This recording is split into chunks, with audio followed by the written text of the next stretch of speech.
evening, everyone. This is Ryan Hoyme, aka Massage Nerd, and tonight we have a special guest. His name is Geary Whiting, personal trainer to double amputee Bob Wieland, better known as the double amputee who walked across America on his arms, is offering his world-class techniques as service to you. Gary's work made it possible for Bob to set 4 world records in the New York Marathon, the Los Angeles Marathon, the Ironman Triathlon course, and the Race Across America. Geary has also worked with Doug Brignall, 1986 Mr. America and Mr. Universe, the U.S. Olympic high jump team, and other world-class athletes. Geary was honored as a recipient of the Outstanding Achievement Award for his contribution to Oriental medicine through the use of shiatsu anma therapy. Geary is the owner of Geary Whiting's Equine Massage School for Horse and Rider, training and certifying equine massage therapists from around the world. You may not be trying to set a world record, but after one of Gary's treatments, you might just want to try. It's really that good. Give Geary his call and let him help you obtain that 100% for you. Welcome tonight, Geary. Thank you, Ryan. It's a real pleasure. Thanks. So, I can see there's a horse behind your head then. You gotta watch what these horses do behind you, but I think I've got that one dialed in. He's pretty predictable. Okay.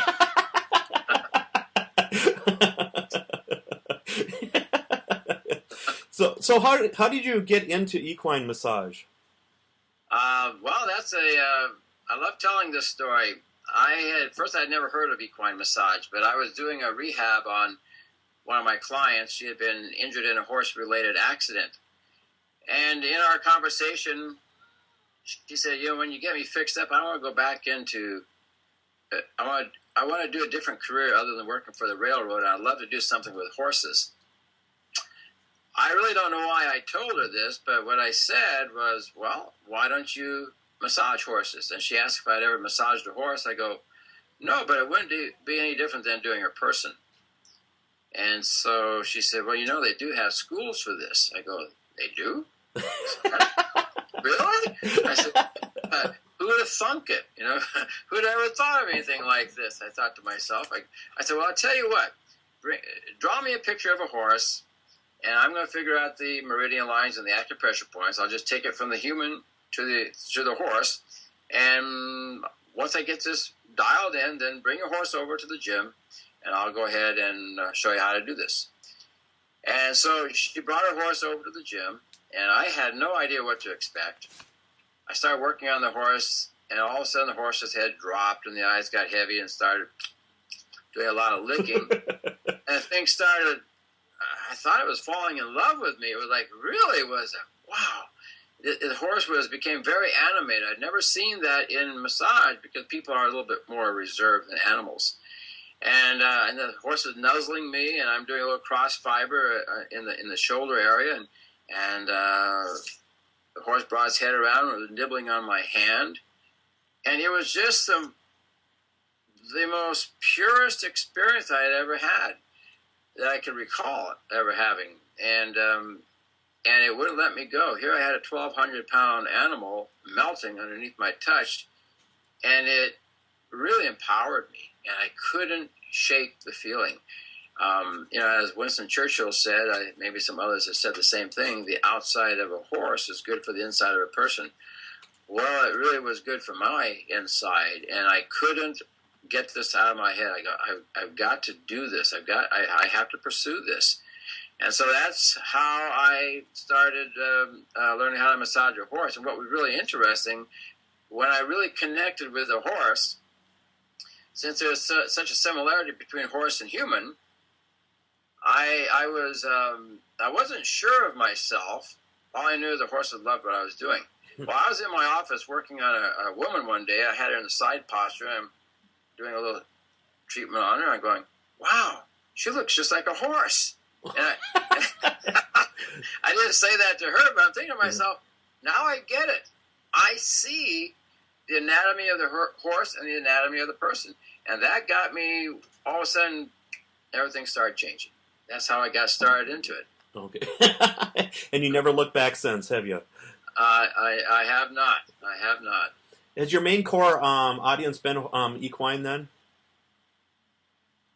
As far as my income or my business, Yeah, or yeah, for your business and stuff, and it's about 50-50. When I first started going to horse shows, I made a vow to myself I would never work on another person. That's how empowering these animals are. I'm tired of working on people. I'm going to go work on horses. So I bought my so I bought my cowboy boots, a cowboy hat, a Wrangler jeans, and a Western shirt. And away I went to horse shows, and I kept running into all these people popping pills for the headaches, especially the women. I go, whoa, stop. Let me work on you. So I got back into working on people, contrary to what I really wanted to do. And that eventually led me to opening up a school, and people were asking me to teach them my technique. okay. And what kind of horses do you mostly work on then? Well, I started out working on barrel horses, and then I went to the paint horse circuit for 3 years, and I went to the thoroughbred race horses down in Southern California, Santa Anita, Del Mar, and Hollywood Park. And I had a good run of horses with a lady named Trudy McCaffrey, who was a co-owner to the Horse Free House. And so I would go for about a year. I worked on the thoroughbred race horses, and then I went to the America Quarter Horse shows, and then I started going to cutting reining shows, and I got involved with a lady named Sandy Collier, who was the only woman to have won the Snafflebit Futurity and the top 8 money winners in the history of the sport. And I started working on Sandy, sponsoring her and taking care of her horses, and I've been doing that for about 6 years now. I've kind of focused with these cow horse people. They're really, really down-to-earth kind of people. I probably have enjoyed that venue more than anything else I've ever done as far as the horses.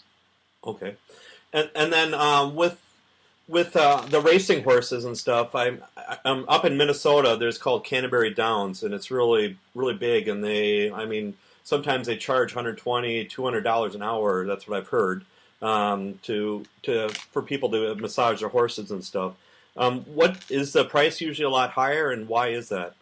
It's going to depend on where you go. New Jersey, $75 is one of the fees.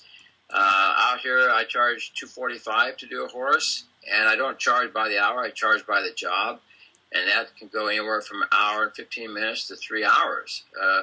I'm kind of like into search and destroy. I search out problems, and I destroy the problems, and get both human and get the horse performing the way they're supposed to.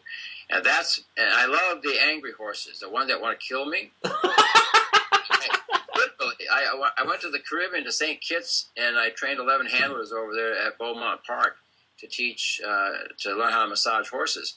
And they had some nasty horses over there. I'm glad I got this one behind me, because one of them there was named Yodala. I walked into the barn, and I'm just looking around at this beautiful facility, and this horse turns and gets ready to fire at me, and they grab me and pull me out of the way. It happened so fast. I go, aha, I'm going to change that horse's attitude, and I did. And that became the most beautiful horse, and everybody, my students were totally amazed. They go, no one can touch that horse without twitching it. I said, you'll never have to twitch this horse again. And so I love being on the edge. I love the dynamics and the passion of extreme sports, or you're there, but you're not there. You're close, but you're not going to get hurt.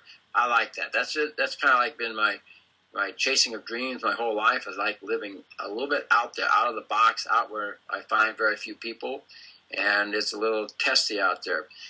And so I don't know how I got onto this particular idea of horses, but I love the problem horses that people have given up on. What was your question?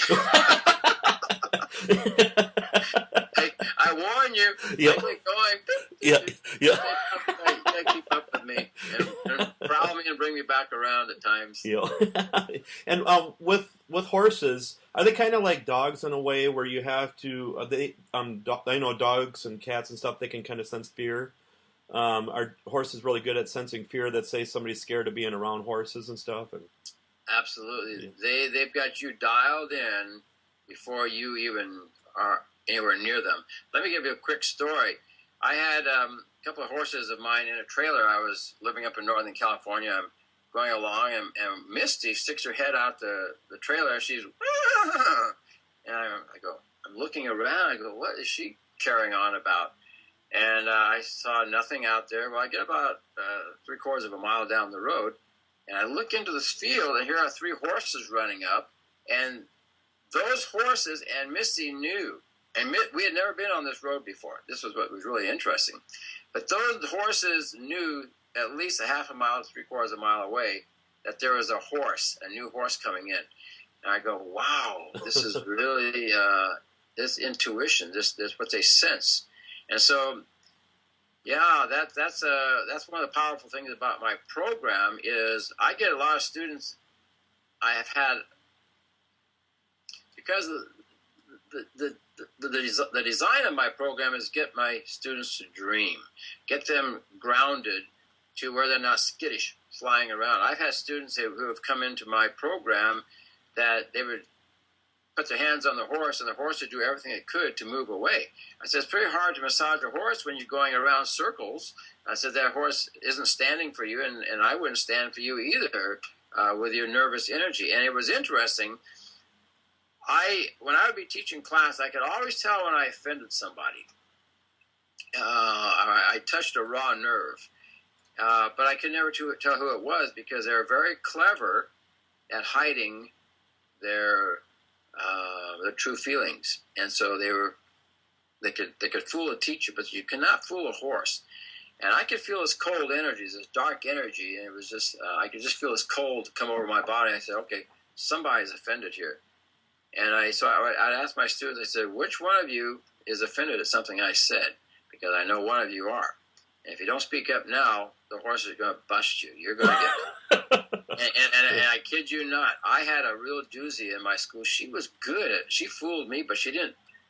She was great around me, but the other students, they didn't rat on her because they didn't think it was position, but their job to. But they should have, because it was a very interesting situation which I learned from. But she was supposed to be this very experienced massage person. Boy, this horse wouldn't stand for her. I go, why is this horse acting this way? And so you got to. Well, let me tell. When I went to St. Kitts, they had actually sent a woman over to my program, and I didn't really pick up anything negative about her. But when I went over there a year later, one of the horses that she worked on, this horse, Your Dollar, she would twitch this horse every time she worked on it because the horse wouldn't stand for her. I go, well, this is interesting. So I started watching her, and I go, wow, I mean, her energy is bad, and the horses were picking it up. And so, yes, to answer your question, they've got you figured out really quick. And so my program is really about the person. It's about the person loving themselves. It's about the person being grounded where they can sit up at 3,200-foot elevation in Big Sur, California, 1.5 miles from the ocean, looking out to that beautiful ocean and have dead silence and just the orchestra of nature around. I have a lot of students get very antsy the first couple of days there. They're asking themselves, why am I up here? This is like no cell phone service. I don't know what to do with myself. By day 4, Thursday, they're going, wow, I don't want to go home. So now they're grounded. A little later, I can tell you a story about a fellow named Nicky Shane. But yeah, I had to design my school in a way, not just to teach massage. That's the easiest thing in the world to learn, especially to massage people. You can take what you know with humans and transfer it right to the horse. The problem is getting you to be successful with that horse. And I teach the 7 laws of success in my program. If followed, you'll become successful. I teach people how to calm down, because I don't want my students going out there and getting hurt. And believe me, if you're wrestling with a horse because you're trying to massage this horse who doesn't want to be around you, it really isn't about the horse. It's about the person. So that's kind of how I've geared my program. So, yeah, it's to protect my student that I have to teach them this. And is it ideal to be a massage therapist first and then an equine therapist, or sometimes is it better the other way around, or?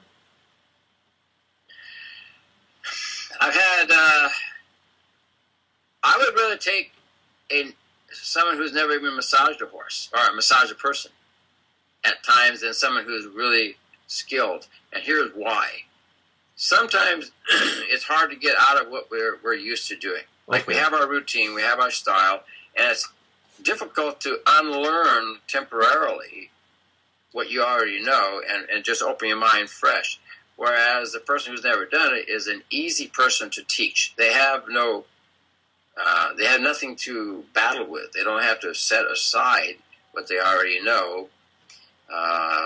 And so I think I kind of prefer to go a little bit towards the person who just loves horses and loves animals and has never massaged an animal or a person. I mean, I work with them both quite successfully, but I kind of like the person who doesn't have to unlearn something for the week that they're there. Okay. So, yeah, that definitely makes sense, because, the more education you have, sometimes it's a little bit harder then. So. Yeah. And then somebody said a question in the chat. One of the best therapists we have ever hired was a horse handler who massaged horses for years and then went to massage school. She knew muscles like no other new grad ever did. So, that's an interesting comment. One of the things, if you go to my website, GearyWhiting.com, you're going to see my comments about memorization of anatomy. I've been in this fitness business since 1963, and I have never been asked the question, what muscle are you working on, either by an owner, and I've never had a horse say, "Hey, Wilbur, what's the name of that muscle?" and what I found in real life, it doesn't, you don't need to know the muscles, because in the art of shiatsu, you need to know where the acupressure points are. You need to know where the meridian lines are. So and when I graduated from Dow Healing Arts Center in Santa Monica, we did hardly any memorization of the anatomy. But we memorized where the energy pathways were. And that's what's different about the art of shiatsu.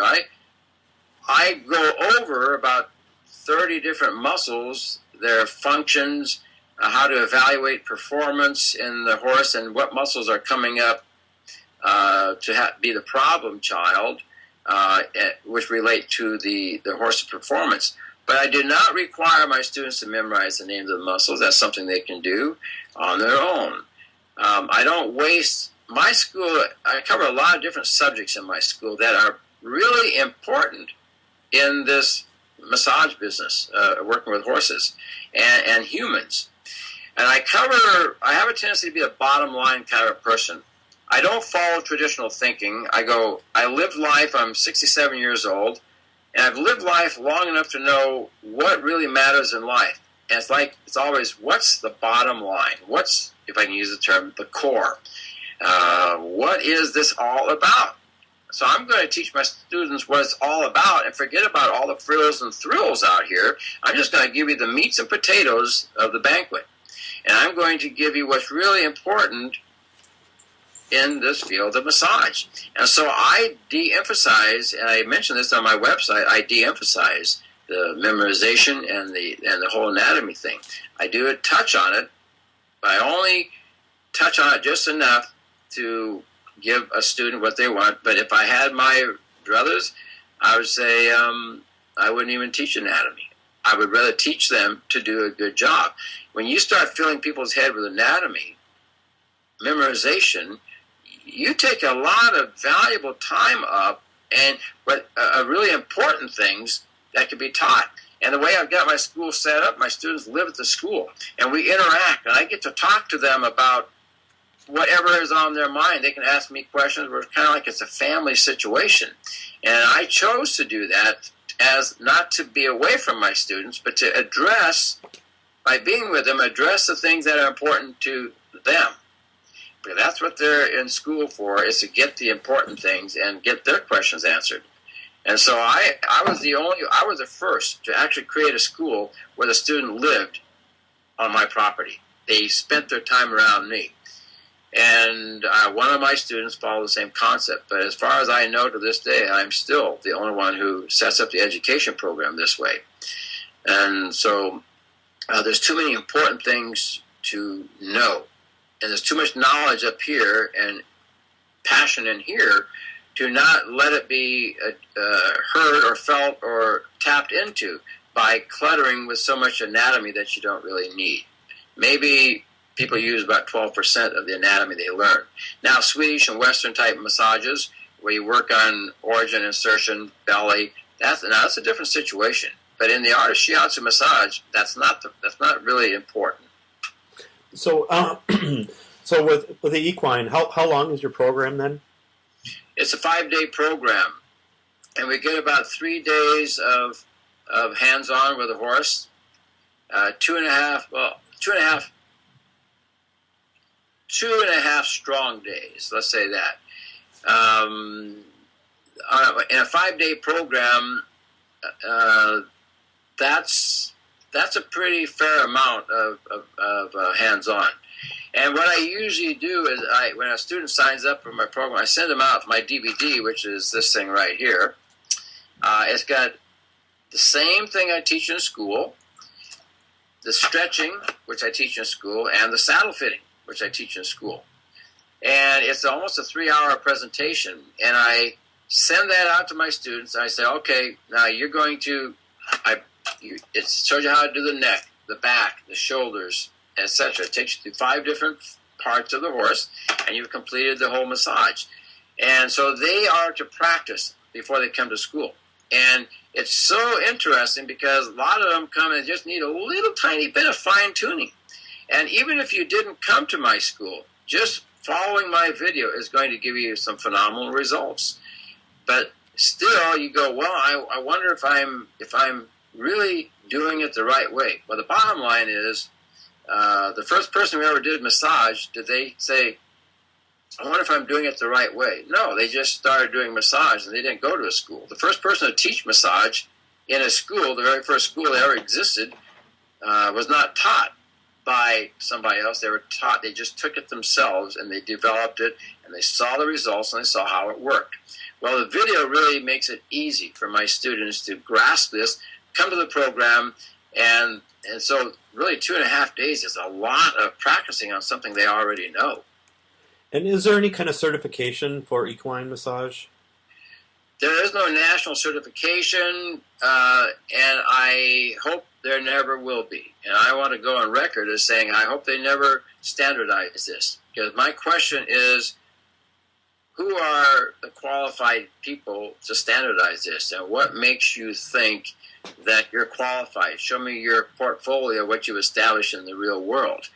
And so I fight this nationalization as much as I can. But there is a certification. When somebody comes to my program, I certify them simply saying, I endorse you. I put my stamp of approval on you.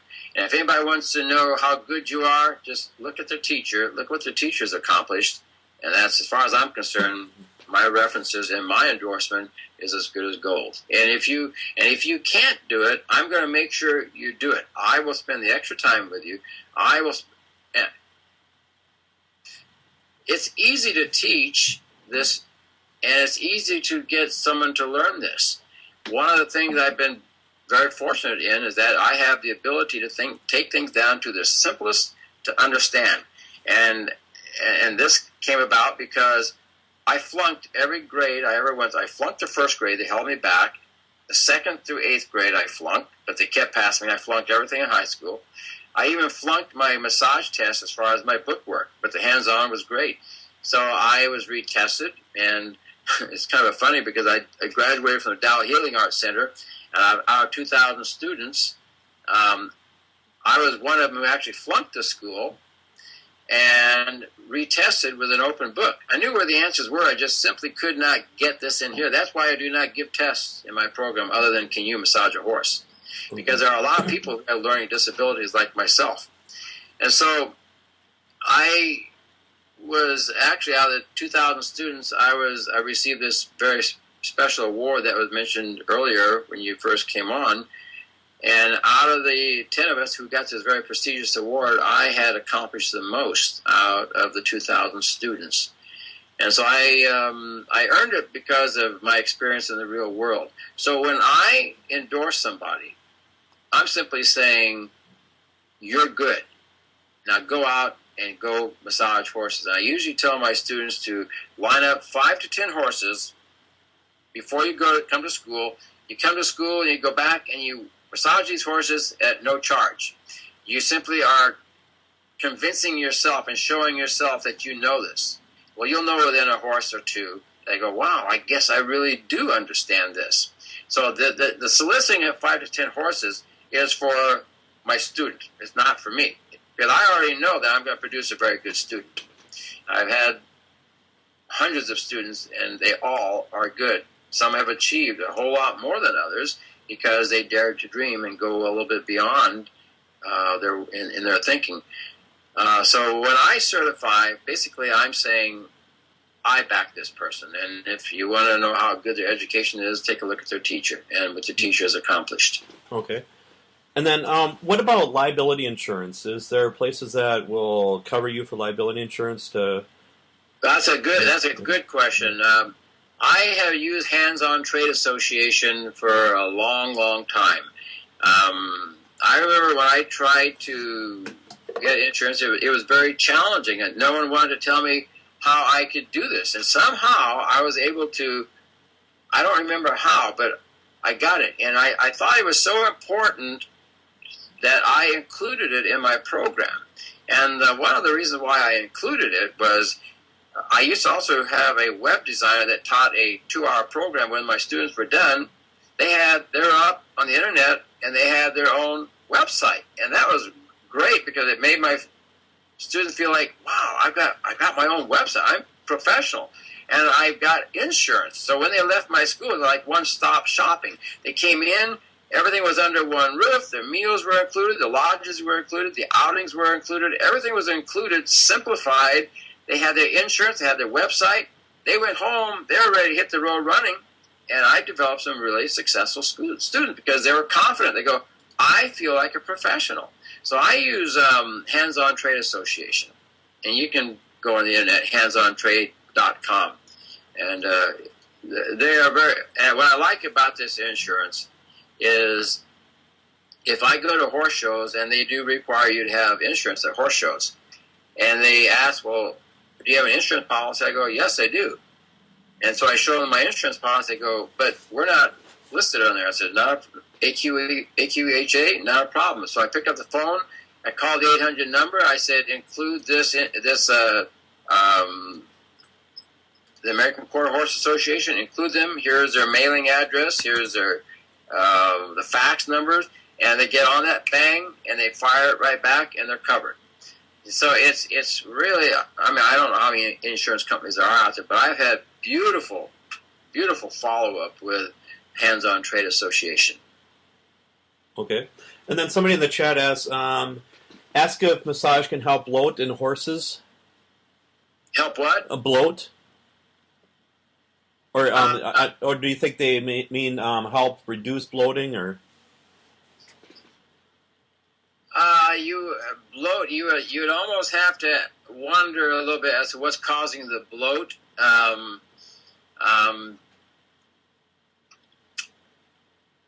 would have to I would have to get a little bit more information on that.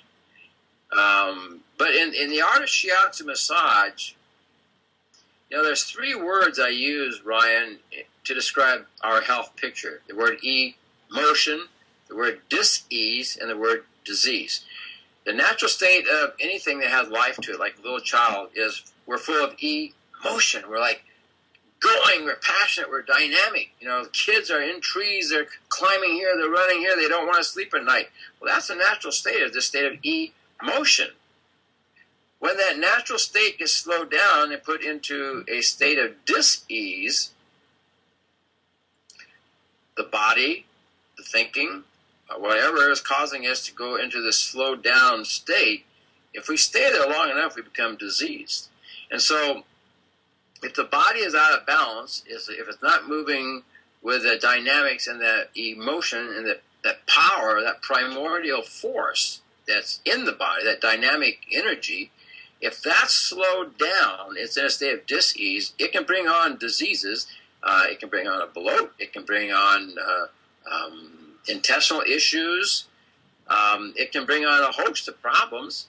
And so by doing shiatsu massage and clearing the meridians and opening up the energy pathways, you can reverse the body, take it from the state of dis-ease back to a state of emotion, and the body knows how to take care of itself. We just need to get out of the body's way. And as practitioners, we don't heal, but we're facilitators.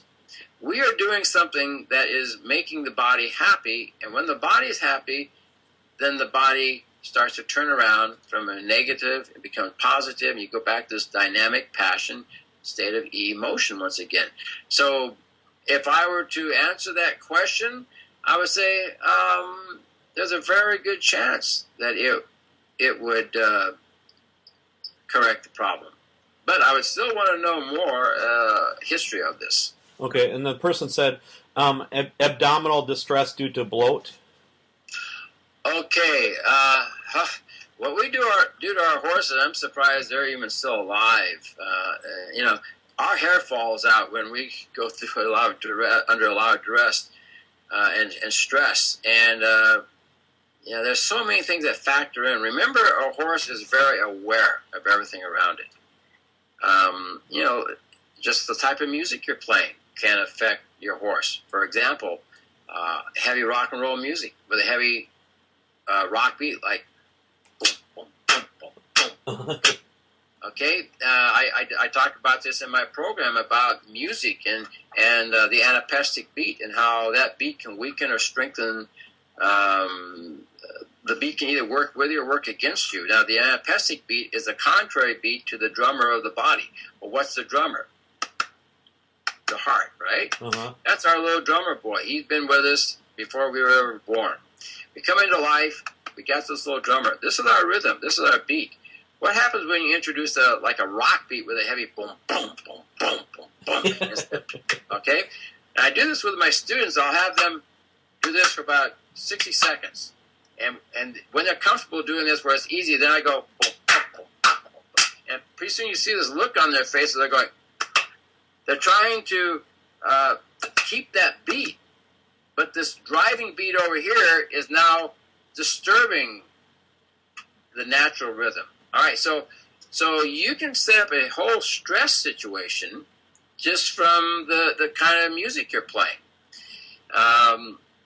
I've witnessed bodybuilders in a weightlifting class in college where they take 7 different kind of musics and they did their best lift and they played a heavy beat, heavy rock beat, and every one of them they couldn't lift. They had to get help getting the bar back up. It zapped them of, I don't know what percentage, maybe 20, 30, 40% of their strength. And so there's been all kinds of documentation presented on the effects of music, how it can either inspire or stress you out, and yeah. So now you've got an issue going on in the intestines. You know, from the clavicle to the pubic bone, you've got 75 to 80 acupressure points, which are called bow points or the emotional release points. And in shiatsu, we work these points, and we just put direct pressure on them. And when you clear these points, you clear a host of emotional issues. And so this is all tied to our intestine area. You know, our frustrations in life. Well, we frustrate our horses. and it affects their bowel movement. It just, so many things can be affected. Well, if you have this dark energy going on, your digestive system isn't working, you can get bloat, you can get backed up, you can get a stagnant condition, the 5-element theory. If you have too much water and not enough fire, you retain, you can bloat. You can get gas bloat, you can get water bloat. Okay. And then, what kind of books do you recommend if somebody wants to read up on equine massage? There's a lot of good books out there. I don't really recommend any. And I when people come to my program, all my material is fresh. It's my own material. This whole school is my concept. It's my education. So I don't use a universal. I use what I've accomplished in my life and presented it in a 5-day program. So I have, and this applies to both humans and animals. Louise Hay's book, Heal Your Body. Well, colic, all these emotional issues that we see for people, you take that right over to the horse. So I know a lot of us have this book in our library, and we refer to it quite often. And for those who don't have Louise Hay's book, Heal Your Body, I would really encourage you to get that one. And then I have a book from a vet on natural hoof care. It says Shoeing a Necessary Evil, and how it destroys, shoes destroy the cardiovascular of the horse. I ask my students, it's not a trick question, but I ask them, how many hearts does a horse have? And they go, 1? I go, no, they have 5. They got the electrical heart, and then the foot is a pump. When you put that foot on the ground, it moves and contracts, moves and contracts. And what it does, it squirts blood up the leg. When you put shoe on there, it doesn't have movement in the foot anymore. And so now you've disabled the function of the heart. The heart is a blood pump. Okay, so now you've cut down a lot of that circulation that's supposed to be there from the pump. So I recommend a certain book on, I forget the, Hiltrud Strasser, I believe, is the author of Shoeing a Necessary Evil. I recommend that highly. Dr. Kamen's book on the well-adjusted horse is a good one. He's a chiropractor. I do have another book from a vet's standpoint, which I use a little bit. So that's pretty much what I would recommend. Okay. And then why do you think schools typically for equine are maybe a week to 2 weeks long and stuff? Well, why? Because it doesn't... It's simple. If I can teach a person in 2 days, 3 days, how to massage a horse and do a good job and go out there and actually start making a living at it, why do I need a 5-month school, a 6-month school? Why do I need that? And that's been I received a phone call from a young lady one time, and she said, Gary Whiting, I have an issue with you. I said, well, John, the line is over here. That's why I'm in this undisclosed hidden bunker right now, where no one knows where I am. I said, go to the end of the line. I said, the line's over there. I said, so what is your issue with me? She says, well, I just can't believe anyone can learn to massage a horse in 5 days. I go, wow, that would be a student that's actually pretty slow if it takes them 5 days to learn.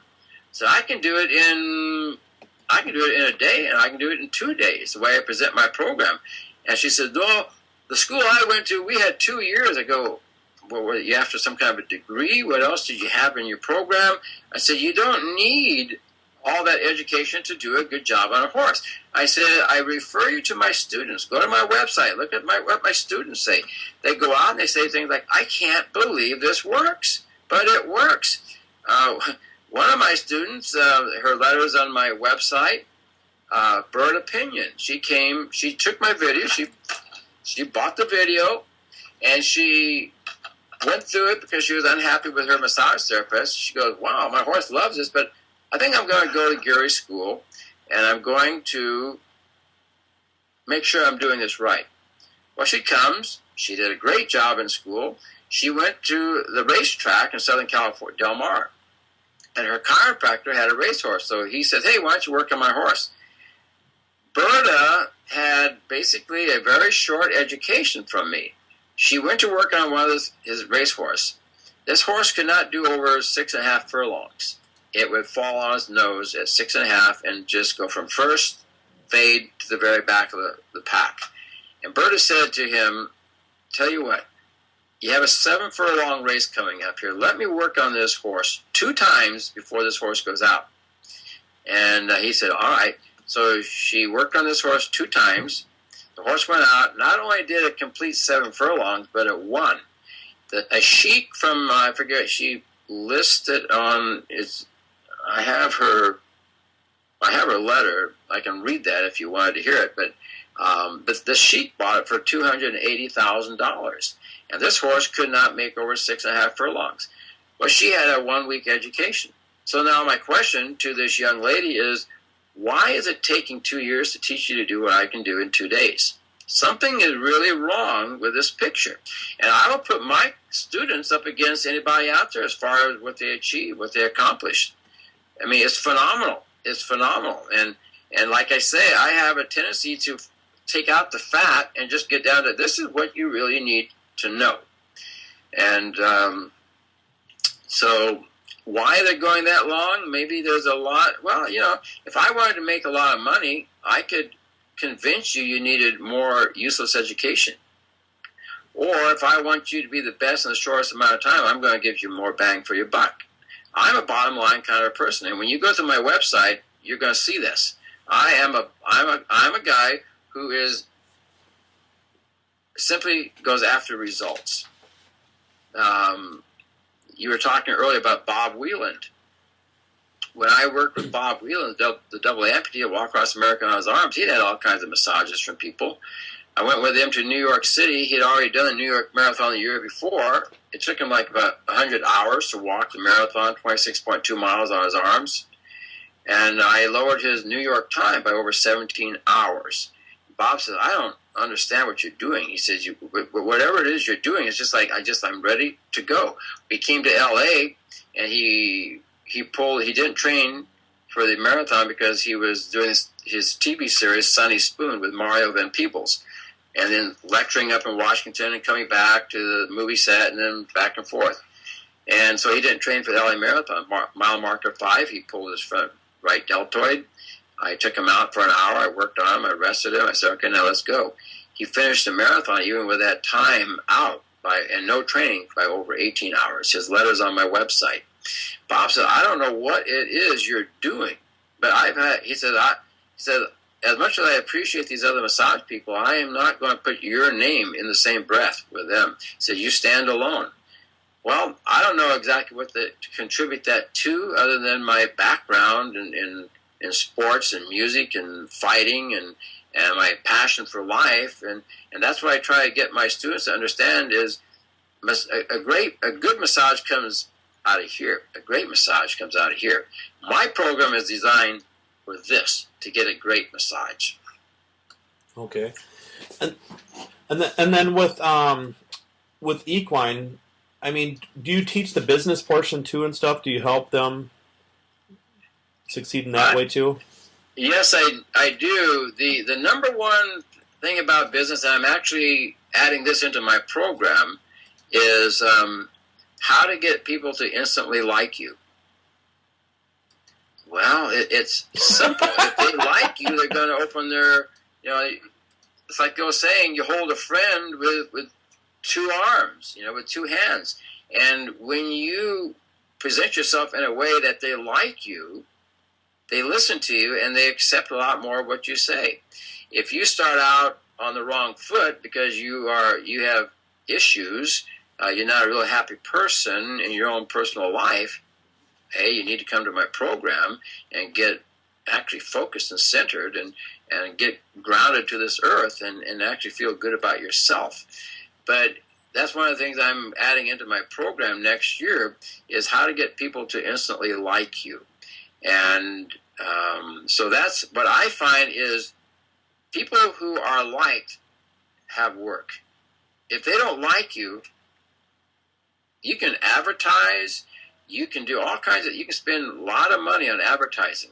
I have tried advertising in the newspapers, on the local radio stations. That doesn't do it. My best result comes from talking with people, sitting and wanting to know who they are, actually liking them and letting them talk about themselves, finding things that I can encourage them with. If I can't encourage somebody on a daily basis, I don't feel good about myself. And so you have to be a good listener if you're going to be getting business. There's a lot of people who are talkers, but there are very few people who have cultivated the art of listening. Here I talk a lot, but I'm a very good listener as well. So I do cover marketing, and we know all the. And again, in what we're going to go over later, the 7 laws of success. Well, if those laws are applied in my program, you're going to that you learn in my program. If you apply those laws, you are bound for success. It's just that simple. And I learned these laws from a man named Herbert W. Armstrong. They're his laws that he put together, and I've simply learned them, applied them, and have been successful as a result of them. Okay. So these things all go under marketing. Okay. And what are those 7 laws then? Okay. This is a good time to talk about that. And unless somebody has some other questions they want to talk about before I go into this, but I'll just go ahead. We talked about Bob Wieland. Bob Wieland is a very, very inspiring, motivating person.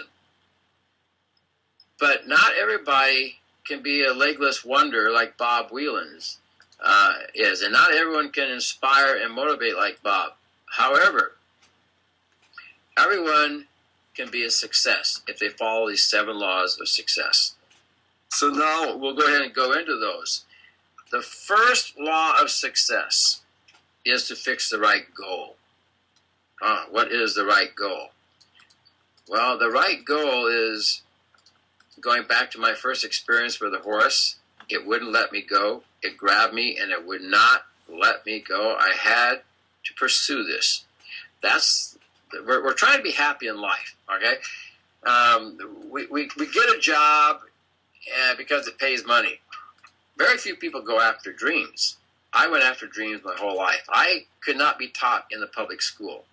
I couldn't learn anything in the public school because it was boring. I was busy out there somewhere, out there, and I was curious as to what was on the other side of that mountain, what's behind those trees. I dared to dream, and this is the book I'm writing, is Dare to Dream, and it is really a needed book because the human being is meant to succeed. The human being is meant to dream dreams, go after dreams, and go after the things that grab a hold of him or her and won't let them go. I talk in my program day 1, the very first part of the day, I talk about the incredible human potential and where we got that potential. And if we don't use this potential, another thing I lecture on is the day we're born is the day we start to die, ... Are we going to die with dignity? And there are a lot of people who will not be able to die with dignity because they haven't contributed. They haven't gone after those dreams. They haven't done anything. Like Eleanor Roosevelt said, great minds talk about dreams, average minds talk about events, and little minds talk about people. I've always talked about dreams to the point where I drove people crazy, but I achieved those dreams. I did more than just talk about them. If you go back, I'm just going to touch on this lightly, not to get preachy, but if you go into the pages of the Bible, in Genesis 1, you're going to get the whole, what the human being is. You see in Genesis 1 where the animals were created after the animal kind, the fish after the fish, the cattle after the cattle. But in verse 1, Genesis 1:26, there's a very interesting statement. God says, let us create man in our image and in our likeness. Well, if you ask what God does, he's in the business of creating. Well, he has an imagination. He speaks things into existence, and he appreciates the things he accomplishes. Well, that's in the human being's DNA. There is a there's a lot more going for the human being that sets him apart from an animal. And that is, we have creative abilities because we were not created after the humankind, like the fish after the fish or the cattle after the cattle. We were created after the God kind, basically, where God's reproducing himself through the human being. That's enough of that subject. But I just say that just to tell you, wait a second, I do have ability to create. I've never really thought of it this way. So we start out, my students, like, okay, now start dreaming. What is it that has got a hold of you that you've never done because you went out and got a job?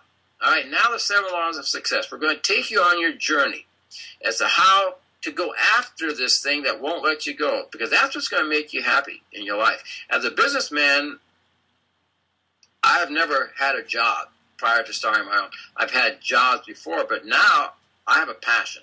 I have a dream. I have goals. And I probably put in, like yourself, Ryan, any of us in our own businesses put in a lot more hours of work or energy than someone who goes 9 to 5. That's the joy of having your own business, is you love. It becomes a labor of love. All right, so I got into this thing about equine massage, or whatever the audience is thinking about.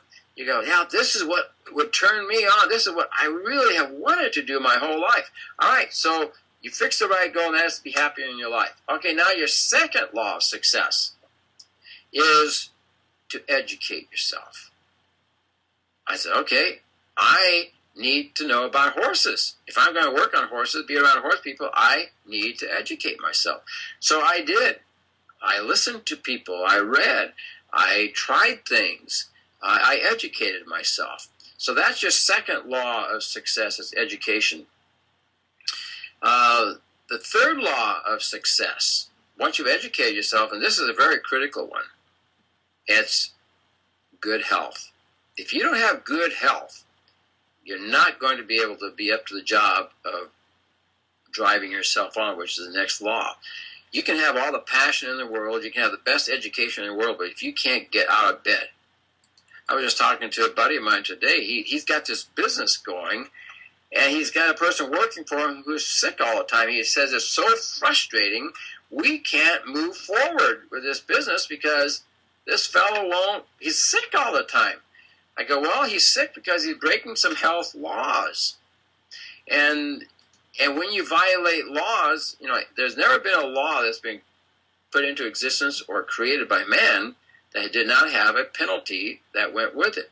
And so if you violate these laws of success, you're going to recognize failure. If you violate a lot of them, you'll never succeed. But if you follow these laws and you go along with them, health laws, you will be able to realize your dream. You'll be able to take this passion and this education and go do something with it. I've known far too many massage people who missed too many days of work, or they were tired after 2 or 3 massages. Try massaging 10 horses a day. That's an 18-hour day. I don't know too many people who can work very many 18-hour days. And even at my age, 67, I can still knock out 10 horses a day. And that's there's got to be a certain amount of health into this picture. And I claim to have, my history is I have a lot of good health because I follow the fitness laws, which I have ever since I was a young fellow.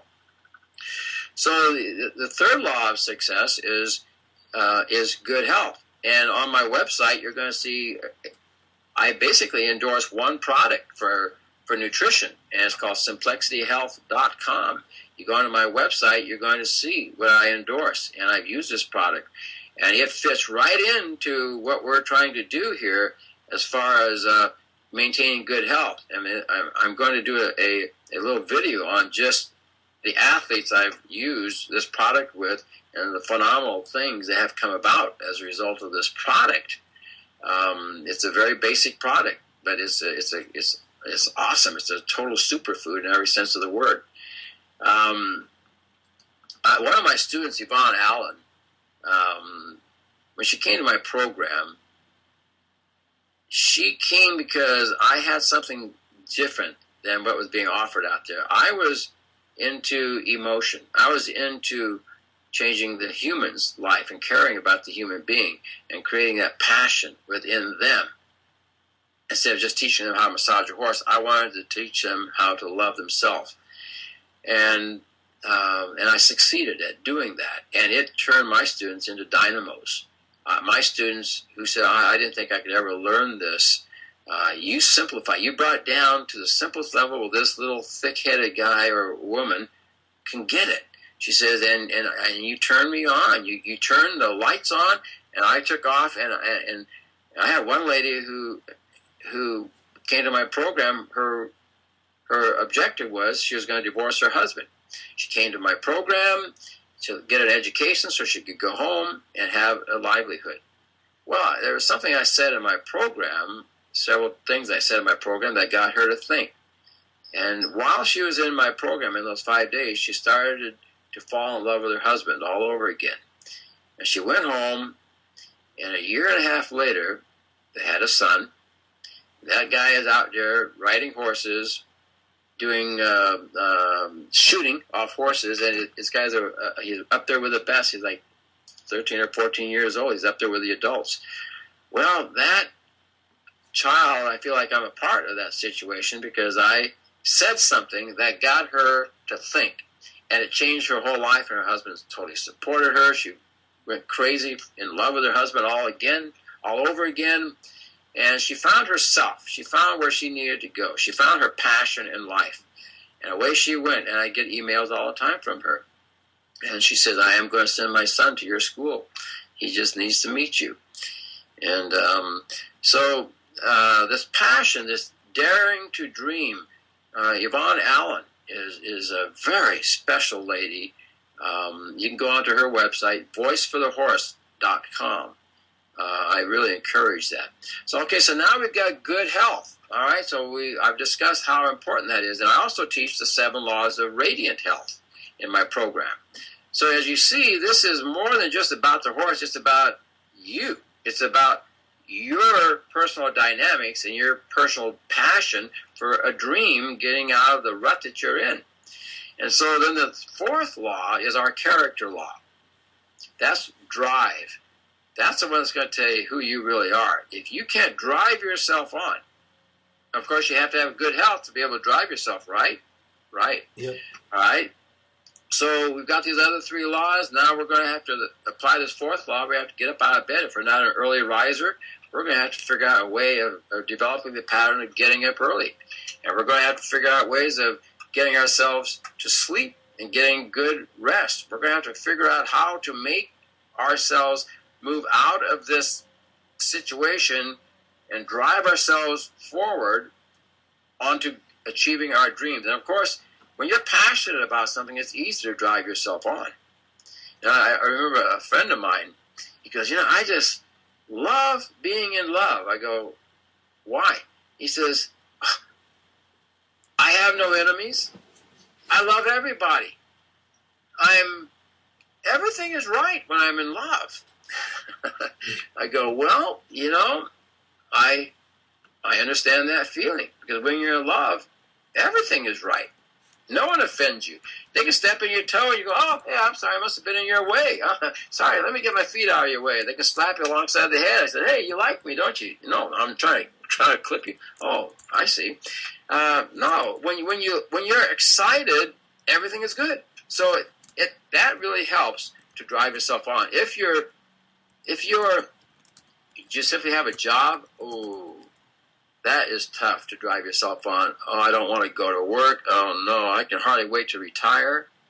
There is no such thing as retire in my vocabulary. I have too many dreams.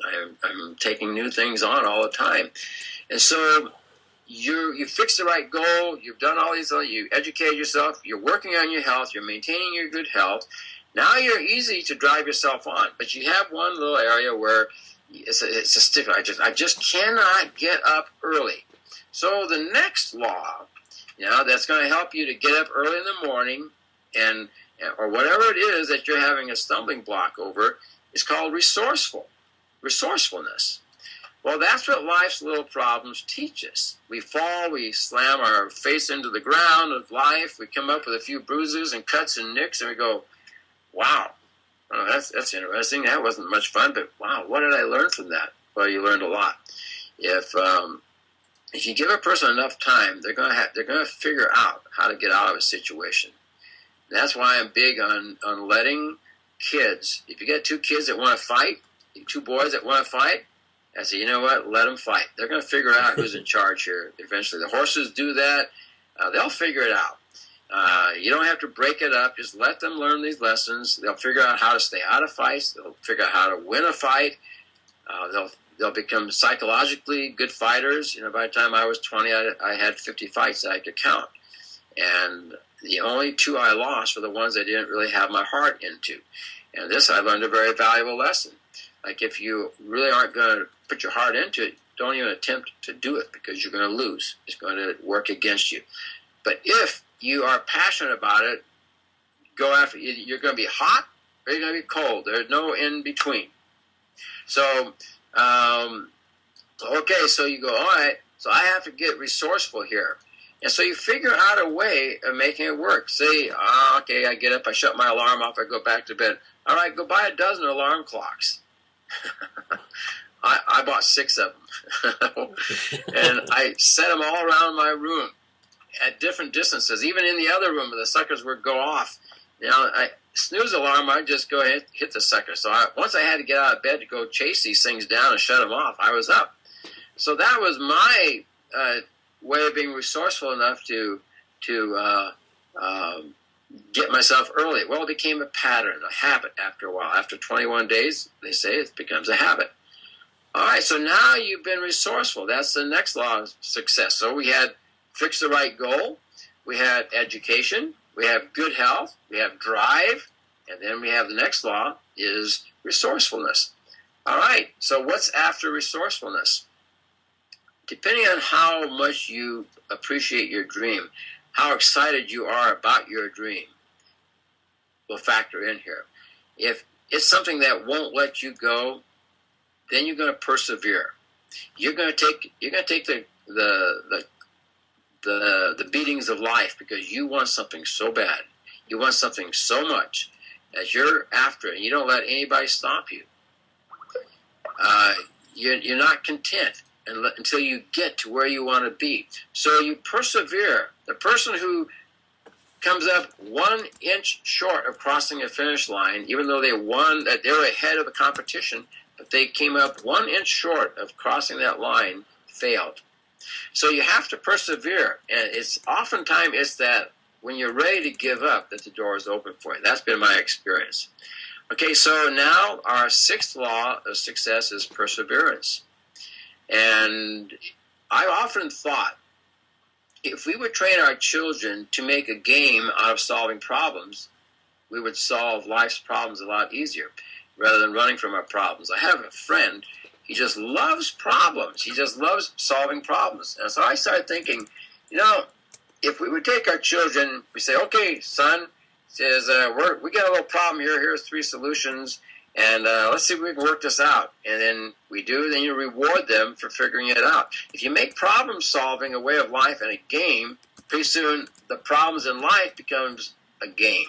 And you go, I get to figure out how this works. And guess what? You're going to just keep going. You're going to look for problems. You'll find the worst piece of real estate that no one wants to touch. You'll turn it into something valuable because you got it cheap and no one wanted it, but you saw something beyond the problem. And so you persevere it on, and it becomes a game. I saw a video of an attack dog one time, how they teach these dogs, these border dogs in Romania for the border, and they think attacking is a game.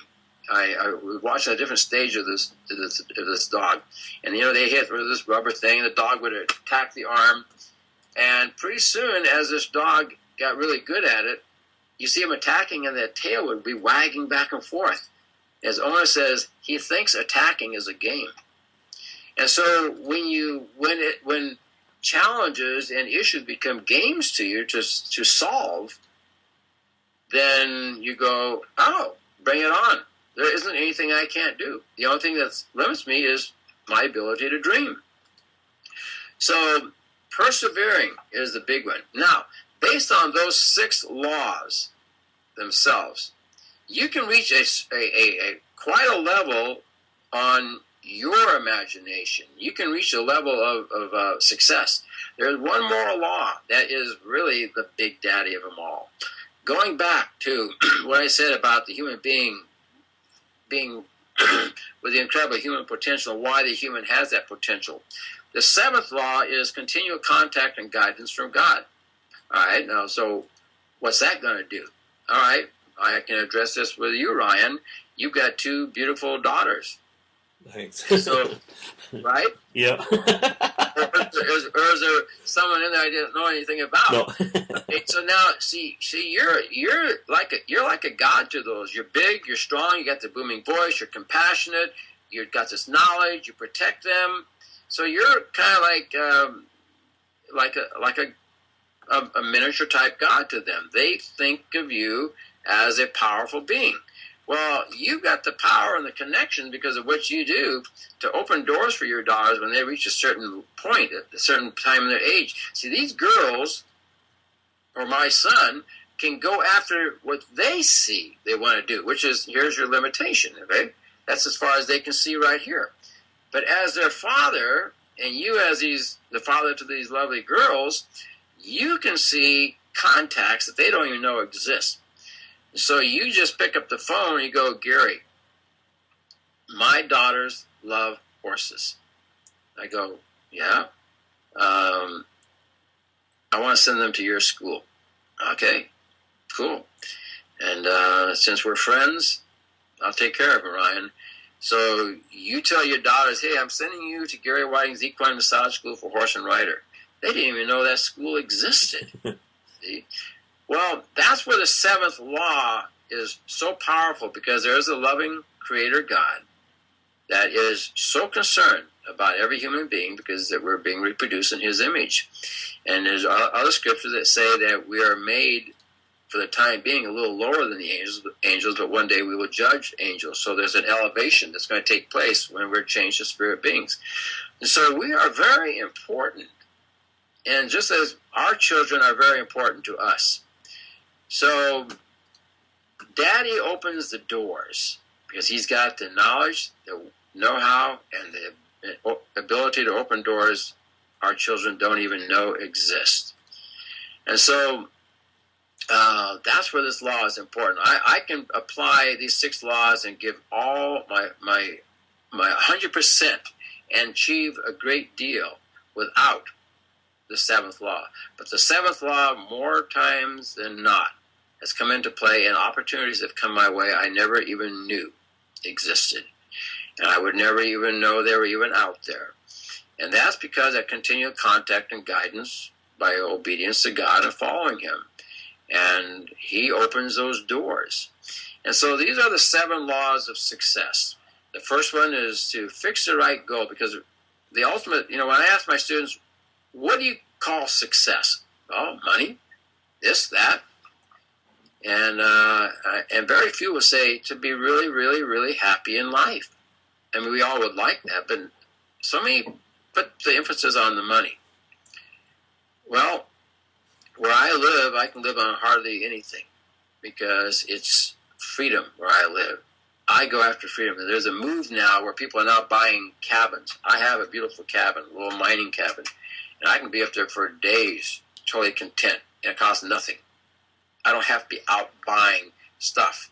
I am content with watching nature and being a part of it and doing things around my own property.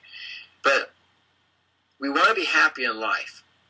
And one of the things I say is, you create your environment, and your environment is going to create you. That's why I've created the school I have. I've created a certain environment that I put you into, and in this period of time, you go away as part of this environment. So you, whatever it is you want in life, you create your environment. You set it up. You make your environment what you want it to be. You place yourself into it, and in time, you'll become it. So you create your environment, and your environment is going to create you. All right, so we're going to get happy in life. That's what we want. All right, so that's your first goal. So then you teach yourself how to be happy in life. You carry this into massaging, whatever it is you want to do. Your good health, law number 3. You've got to have good health. Law number 4 is drive. You got to drive yourself on. Whatever it takes. Use the next law, resourcefulness. Okay? Get creative. Figure out how to make it work. And there's a certain amount of achievement to creating. You feel good about yourself, and when you figure things out, and when there's a reason why we count our trials as joy. They're not joyful at the time, but they're joyful in the sense that we learn from them, and we incorporate all this knowledge into our success where we're trying to go. So now we're from resourcefulness, we persevere, and from perseverance, if you want to take the next step, then you have continual contact with God, and let doors open for you that you can't possibly even know are out there. So those are the 7 laws of success that I teach in my program that I learned from a man named Herbert Armstrong, who was by any standard one of the most successful people that ever walked this earth. So those are the 7 laws of success. So what do you think? Wow. Did you need to take a glass of water or anything? I got my vodka here. Oh, okay. No.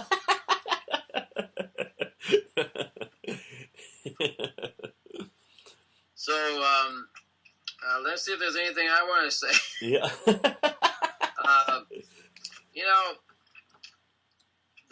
There's I want to read Yvonne Allen's letter, and again I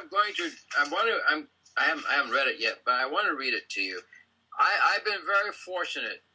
I tell people this right here is going to be one of your greatest tools. It's a pen, and I always carry a pen with me, and I encourage everyone listening to what I'm saying to carry a pen. This is a magic pen. Sometimes I don't know what in the world I want to think on. I'll go out for a cup of coffee in the morning. I'm sitting in the restaurant. I'll take a napkin. I'll start drawing lines, and all of a sudden, lines become words, and words bring out thoughts. Before I know it, I've got napkin thoughts. I am considering a book called Napkin Thoughts. I got a whole pile of napkins I've written on and doodled and put ideas down and stuck them away. I was in this restaurant, and I was telling a person, I said, I've been asked to write a book. I think I'm going to write one on child rearing, but I'm going to let the horse teach us how to rear our children. And the waiter, who I used to see all the time in the morning, he goes, why don't you do one on napkin thoughts? And I looked at him, I go, napkin thoughts? He goes, yeah. He says, you ever wonder what happens to those napkins that you write on, you leave behind? I go, never even thought about it. He says, I collect them all. He said, I know everything about you I need to know. He said, I know things about you that you would never, ever tell me just because you write your thoughts down. I go, that's very interesting. And, I'm always writing something because I get these thoughts. I don't want to forget them. My Toyota FJ Cruiser is covered with napkins. I need to clean it out and put them in a file somewhere. But I'll be writing something down, and it's very interesting how many people will look over at me as I'm writing something down. And they always see me doodling. They always see me doing something, and they're just curious as to who this guy is. Who is this guy? Always busy. Remember what Eleanor Roosevelt said? Great minds talk about dreams. Okay? This is a magic pen. Dreams come out of this pen. Average minds talk about events. Hey, what's going on in the world today? Hey, what's going on? Little minds talk about people. And if you want to know who a person is, see who they associate with, and see how active. Next time you go into the coffee shop, look around and see how many people have pens in their hand, or see how many people are even carrying a pen. Little minds will never carry a pen. They don't know what to do with it. Average minds are too busy to talk about the events. Great minds are always thinking, what if? Why not? Who says they can't? I remember when I first told somebody I was going to start my equine massage school. Comments were going, you're going to do what? I said, I'm going to start an equine massage school. They go, why? Who would ever go to something like that? I go, I would. And, yeah. And so, Well, about 3 years later, this lady came up to me. She was a waitress in the coffee shop. And she said, Gary, I have a confession. I said, really? She goes, yeah. When you told me that you were going to start an equine massage school, I thought to myself, who would go to something like that? She goes, what you have accomplished with your dream, she says, has totally inspired me, has totally made me respect you. She said, I'm glad you did what you did, because now I've learned something from you. And I encourage everyone to go after your dream. Don't ever let anybody stop you. It's your dream. As my wife Anna says, it's your wave. Don't let anybody into your wave. You're surfing that wave. That's your wave. They can go get their own wave. They don't need to be jumping into your wave. So take your wave and ride it out and get better and better, and your dreams get bigger, and the bigger waves come along, and you have a bigger, longer ride. And so it's your wave, and no one has any business in there other than you. I want to read a letter from Yvonne Allen. Again, that's voiceforthehorse.com. And it's such a worthwhile project what she's got. This woman for 5 years has put her heart, soul, mind, and might into this project, and she can't let it go. Remember about fixing the right goal? When she left my school, her whole life changed. Here's her letter. I'm going to maybe do a little commenting on some of these spots. I did ask her to write this letter. It came across last night, and I said, wow, I'm very impressed that she would send this to me. Okay, here it goes. When I attended Gary Whiting's School of Equine Massage for horse and riders, I chose the school because I could sense that Gary had more to offer than other equine massage schools that I was checking out in the States. I am from British Columbia, Canada. I wasn't mistaken. Although I was quite familiar with massaging, I had been doing it my way for years and felt it would be best to become certified as others were wanting to massage their horses, and I was a bit concerned about being qualified to do so, although I already was getting good results working on other horses. Well, I'm glad that I attended Gary's course because it validated what I did know. Not because of the anatomical structure of the horse and knowing each muscle group inside out, rather because I worked on the horse with my sense of feel for them. That is what we're after in my school. I don't want you to anatomically put a horse together. I want you to put your heart together. I want you to feel. Every one of us have an innate ability to massage. I was in a coffee shop. I was sitting about 20 feet away from this young lady. She was massaging her friend. And the strangest thing happened, Ryan. All of a sudden, I feel my body going into this totally relaxed state. I go, whoa, I'm picking up her energy 20 feet away. So I go over and I introduce myself to her. And I said, I'm in the massage business. I said,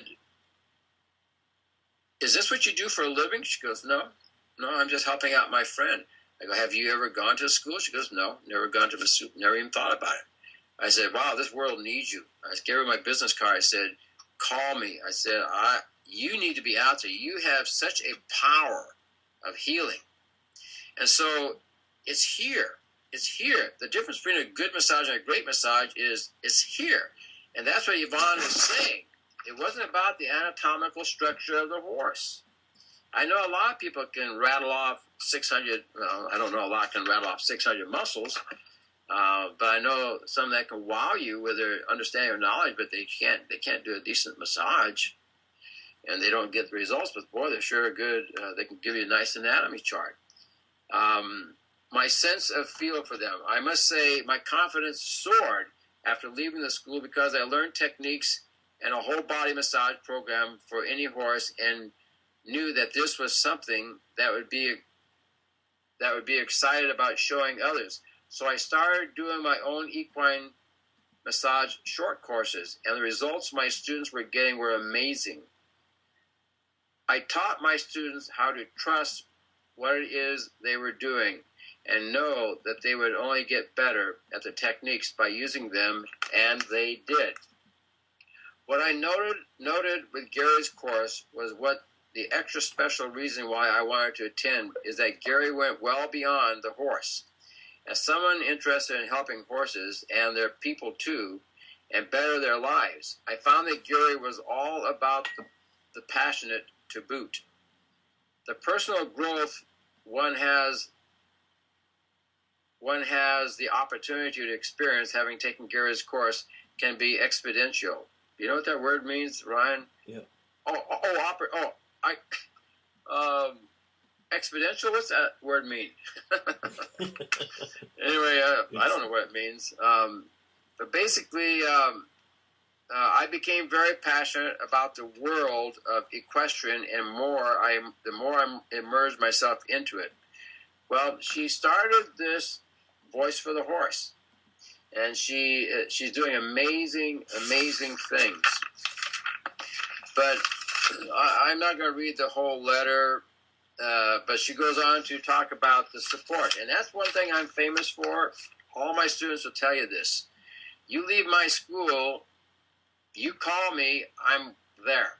If I don't get the phone now, I will call you at the end of the day or tomorrow, or I'll get back with you. The thing I put into my business is service, service, service.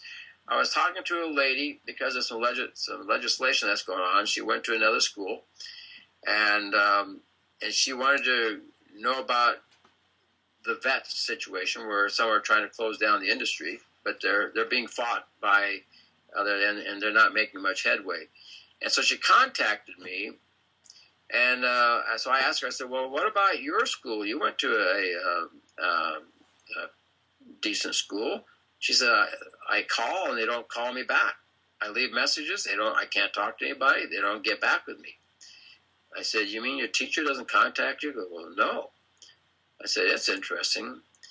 And that's probably the hallmark of my program, is serving other people. And how many people do you know that you will put them in your house, in your life for 5 days because you want them there, rather than sticking them into a motel and having them go eat in a restaurant someplace?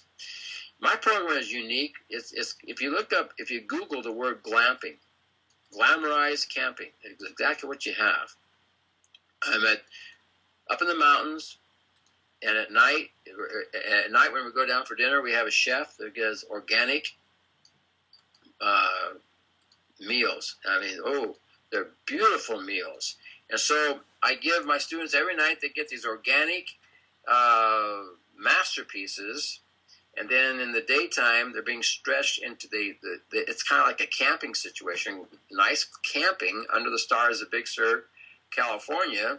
And so they get the mountain and they get the elegance. They get stretched. And at night when they're laying in their nice cozy tents, they're going, wow, what's that sound out there? And you can pull the tops back, and they look up, and here's all these stars they're looking at, and they go, I've never seen so many stars. And, whoa, what's that sound? Oh, that's kind of scary, you know. So they get under their sleeping bags a little bit more, and then they go down at night for dinner, and they have this elegant dining with the chef's special.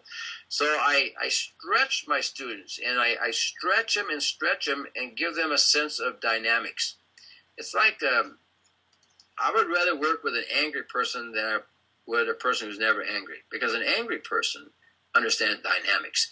They're like a pendulum that swings, chink, chink. Okay, they're way over here in anger.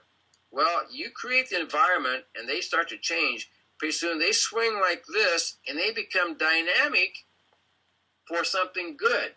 That's what happened to me. It was learning massage that moved my pendulum from fighting all the time. I used to ride with the Hells Angels. I was a vice president of a group called the Brotherhood. I loved a good fight.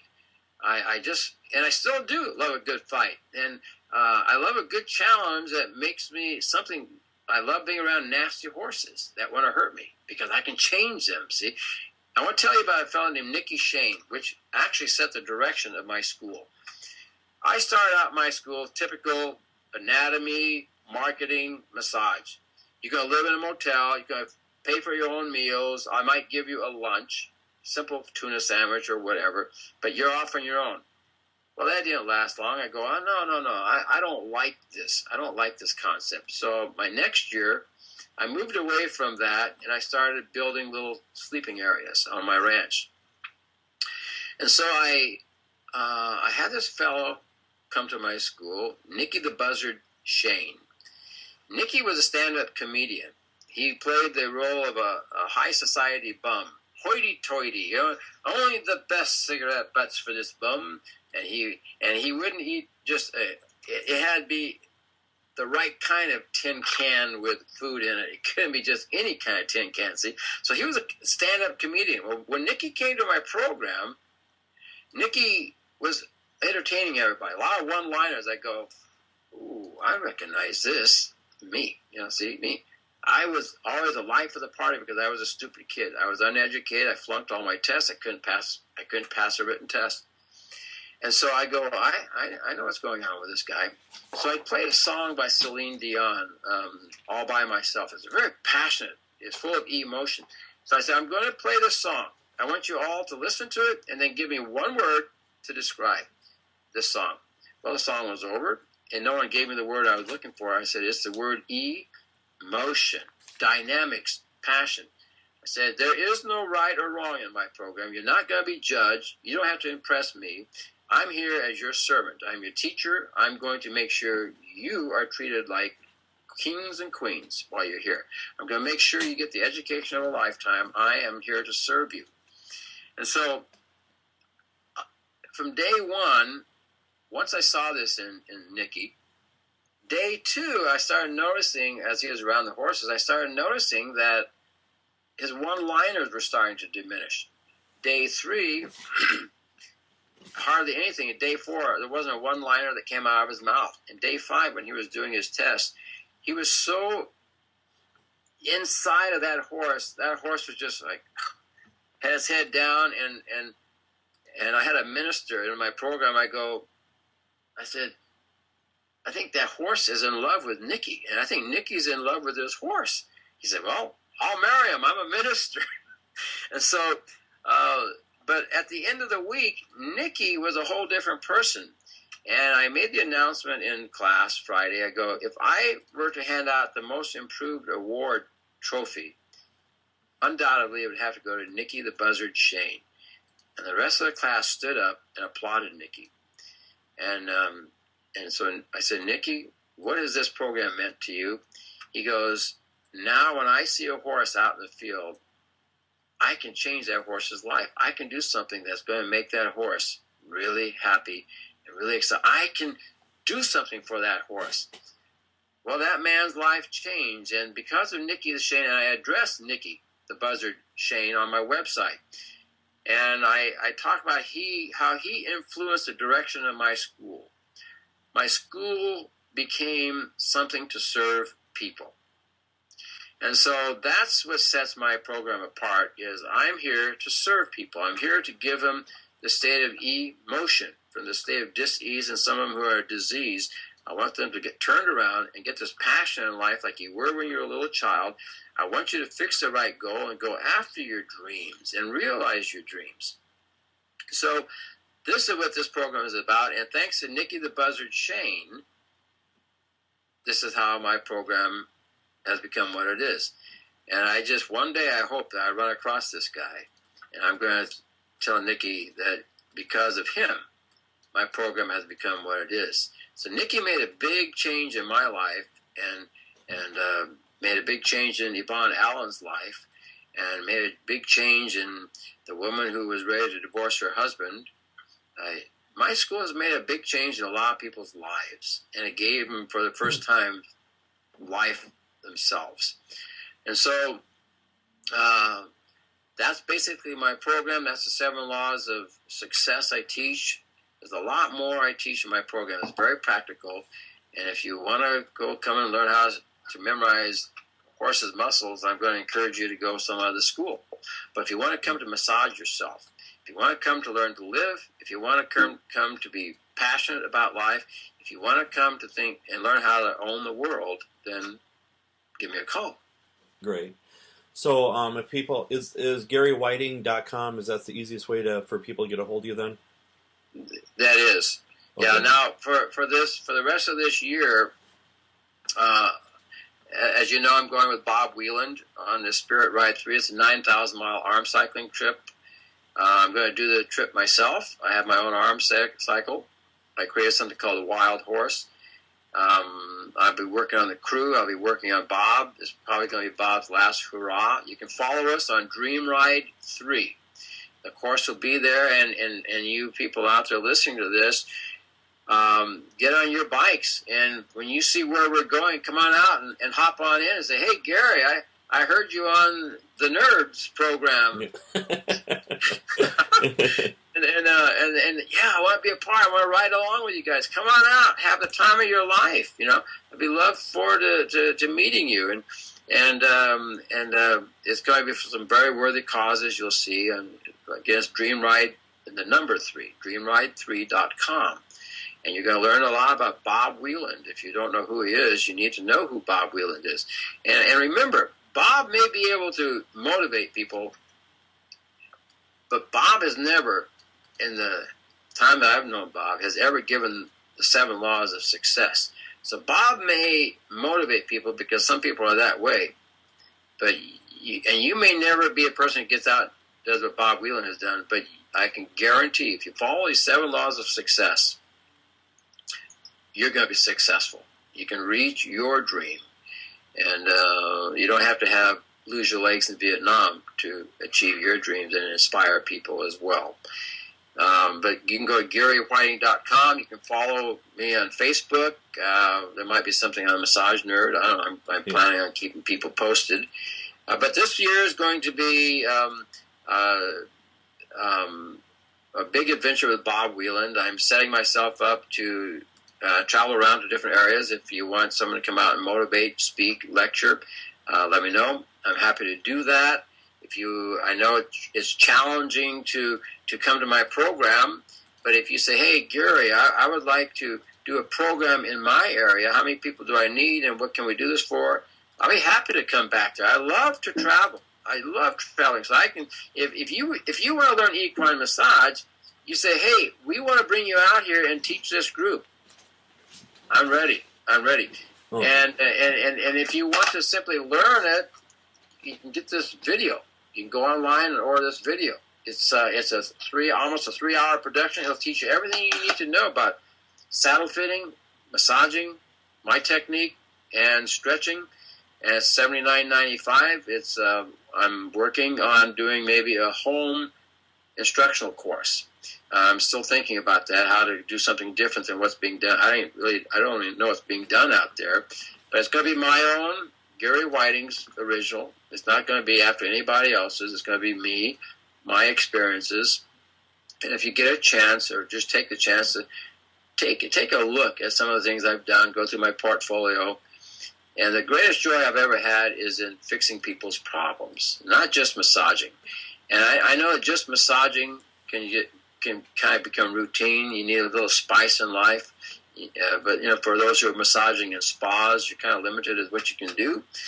But I never done a spa situation. I just went out and just kind of had to figure out how I was going to make a living at this. And I get as creative as I wanted to get. And I don't do good with boredom. I'm a dreamer all the time. And I do something long enough where I perfected it. It's time to do something more. And that's where a lot of my original techniques have come from. It's just like I'm bored. I don't want to do that anymore. So what about this? And I have a neck technique that a chiropractor said it was worth coming to your school and paying for me and my wife to just learn your neck release technique. He said, I'm going to teach that to all of my massage therapists, and they're going to do that on my patients before I adjust them. And so out of boredom, curiosity, I tried different things. And because I dared to dream. I go, there's got to be another way, more effective way of doing this. And so I love to teach people. I love to lecture. And I also love to listen to people. And so if you have questions, contact me. Be more than happy to spend the time with you. Okay. Thank you very much tonight, Gary. Thanks, everyone. Thanks, everybody, for tuning in.